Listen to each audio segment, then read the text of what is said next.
Salut les sportifs, nouvelle vidéo dans laquelle je vous présente la Polar Vantage V2 que Polar annonce aujourd'hui. Cette nouvelle montre succède à la Polar Vantage V qui est sortie à l'automne 2018. Cette nouvelle Vantage reprend dans l'esprit le design de la Vantage V de première génération. Toutefois, Polar a revu légèrement son design et puis a construit une montre, un boîtier avec des courbes un petit peu plus harmonieuses à mon sens que la première génération de Vantage. On arrive sur un design un peu plus abouti que le design de la Vantage V de première génération. Mais dans l'esprit, le design reste similaire à celui qu'on trouvait avec la Vantage V. D'ailleurs, au niveau des caractéristiques techniques, on retrouve exactement la même montre avec 5 boutons toujours au niveau de l'ergonomie, avec toujours cet écran tactile, toujours cet écran couleur tactile de 240 pixels de définition. Donc là, il n'y a pas grand chose qui change. On retrouve toujours cette bordure autour de l'écran qui est relativement importante par rapport aux autres montres qu'on trouve sur le marché aujourd'hui. Et puis pour terminer la présentation rapide au niveau de l'esthétique de la montre, on retrouve les mêmes bracelets qu'on retrouvait sur la Polar Vantage V de première génération. Toutefois, Polar a rendu plus simple le fait de les changer. C'est toujours des bracelets qui ont un design assez spécifique à cette montre, mais par contre, il est possible de les changer plus facilement puisqu'il y a simplement une tige à retirer. Il n'y a pas besoin d'outils pour le faire. Et puis, on peut changer les bracelets avec différents coloris que Polar rend disponibles en même temps que la sortie de cette Vantage. Au niveau des fonctionnalités logicielles de la montre, on retrouve toutes les caractéristiques fonctionnelles de la Polar Vantage V de première génération dans cette nouvelle montre. On trouve également toutes les nouveautés qui ont été apportées par la Polar Gritix qui a été annoncée ce printemps et notamment on retrouve la fonctionnalité Hill Splitter qui permet de détecter automatiquement lors de ces activités sportives les montées et les descentes qu'on réalise sans avoir chargé forcément de parcours au préalable. Vous trouvez d'ailleurs la fonctionnalité Hill Splitter décrite en vidéo dans cette vidéo que vous trouvez ici. Et puis Polar a également ajouté à cette Polar Vantage V2 la fonctionnalité FuelWise qui permet d'analyser de manière détaillée les filières énergétiques qu'on a utilisées pendant son entraînement et puis configurer également des alertes d'alimentation et de nutrition lors de son entraînement. Donc ça aussi, vous trouvez une vidéo qui détaille le fonctionnement complet de FuelWise ici en haut. Et puis les autres fonctionnalités de la Polar Gritix qui ont été ajoutées à cette Polar Vantage V, c'est le widget de météo qu'on retrouve sous le watch face qui indique les prévisions pour les heures à venir et puis dans le détail du widget, les prévisions pour les jours à venir de l'endroit où on se trouve après une synchronisation avec le smartphone. On trouve également les fonctionnalités turn by turn de navigation en suivi de traces sur la montre lorsqu'on importe un parcours depuis Komoot.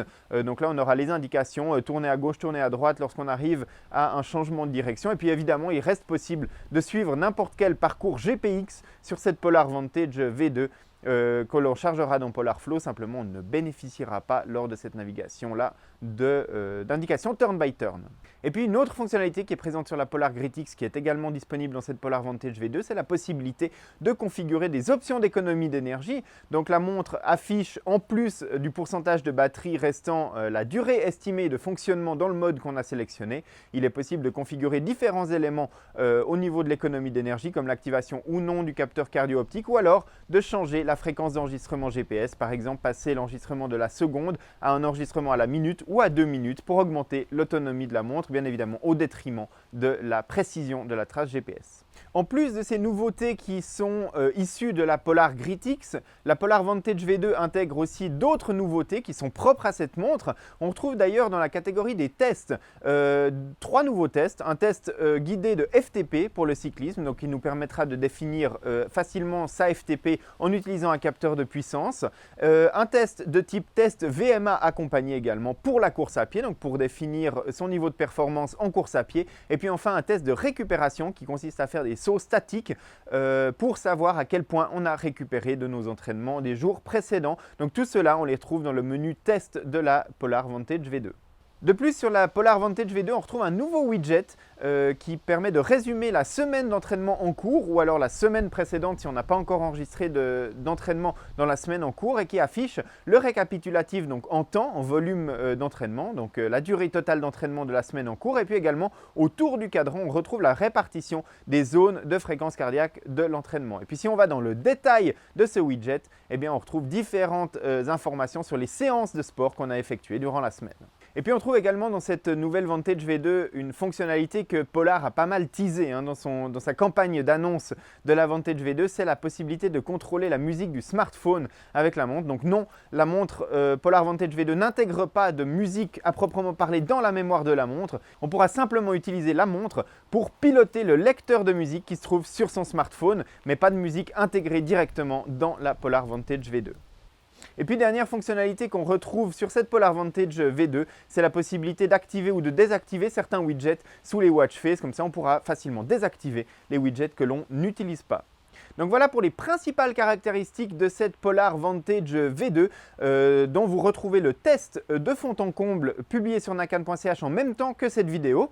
En ce qui me concerne, j'ai trouvé que cette Polar Vantage V2 était finalement peut-être la version aboutie de la Polar Vantage, peut-être la version qu'on aurait souhaité avoir en 2018 comme une montre complètement aboutie, complètement terminée de la part de Polar. Finalement, le job est fait dans cette deuxième version de la Polar Vantage. Maintenant, c'est vrai qu'au niveau des caractéristiques, Polar fait un teasing de fou sur la possibilité de contrôler la musique de son smartphone depuis la montre. C'est quelque chose qui existe depuis très très longtemps sur les montres. Et puis on s'attendait peut-être un peu plus à ce que la montre intègre la musique directement pour pouvoir l'emmener en mode autonome pour écouter de la musique avec un casque Bluetooth par exemple.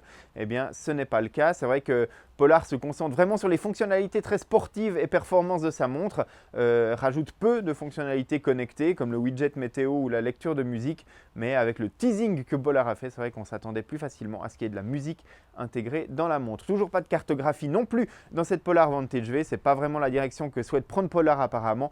Et puis au niveau des caractéristiques matérielles, c'est vrai que la montre commence à faire un petit peu génération précédente avec cet écran qui affiche 240 pixels de définition et puis surtout avec cet écran qui n'occupe pas l'intégralité de la surface et de loin que peut afficher le boîtier de la montre. Donc là aussi, de mon côté, petite déception par rapport à cette montre. Sinon, au niveau fonctionnel et au niveau suivi sportif, je pense vraiment que c'est la version complètement aboutie de la première génération de la Vantage V, avec toujours ce petit défaut, à mon sens, vous le pouvez le lire dans le test de fond en comble, c'est l'affichage des notifications. Polar est toujours complètement à côté de ce qu'on attend au niveau expérience de lecture, en tout cas à mon sens, les notifications qui s'affichent à contre-temps sur la montre et puis qui ne sont affichées que sur bascule du mouvement du poignet, qui n'est pas toujours pris en compte correctement et donc expérience un petit peu décevante au niveau de la lecture des notifications. Mais pour la partie purement sportive, c'est vrai que la montre est une version à mon sens aboutie de la Polar Vantage V.